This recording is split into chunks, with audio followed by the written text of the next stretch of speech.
இன்னைக்கு நம்ம என்ன பார்க்க போகிறோம்னு பார்த்தீங்கன்னா, கர்ப்பிணி பெண்கள் மாசமா இருக்கும்போது நம்ம எந்த மாதிரி பாடல்லாம் கேட்டோமா நமக்கு வந்து ஒரு மன நிம்மதி கொடுக்குன்னு பார்த்தீங்கன்னா, கர்ப்ப ரக்ஷாம்பிகை அம்மனுடைய சாங். கட்டாயம் எல்லா கர்ப்பிணி பெண்களுமே இதை கேட்கலாம். கேட்டோமா நம்மளுடைய குழந்தைய வந்துட்டு கர்ப்ப ரக்ஷாம்பிகை அம்மன் வந்துட்டு காப்பாற்றுவாங்க. அந்த பாடல்லையே வந்துட்டு முல்லைவனம் சொல்லிட்டு ஒரு சாங் இருக்குது, அதையும் கேளுங்க.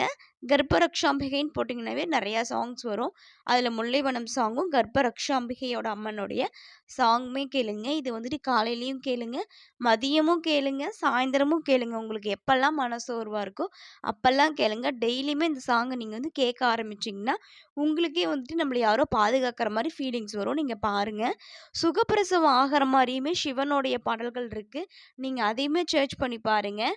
அப்படி உங்களுக்கு தெரியலன்னா கமெண்ட் பண்ணுங்கள், நான் வந்து உங்களுக்கு கொடுக்குறேன். தேங்க்யூ.